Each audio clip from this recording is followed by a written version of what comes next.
নমস্কার, দেখছেন খবর বাংলা। সঙ্গে রয়েছে আমি স্মৃতি। আরও এক ভাইরাল ঘটনা নিয়ে।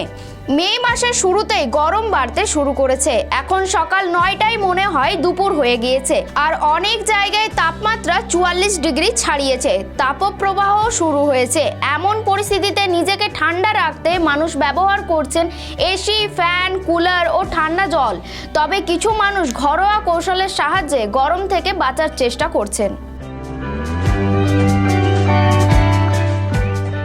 এই অভিনব আবিষ্কারের মাঝে আমরা ইন্টারনেটে এমন এক ভয়ানক জোগাড় পেয়েছি যা দেখে জনসাধারণ বলছে এতে ঘর গরম হবে, ঠান্ডা হবে না।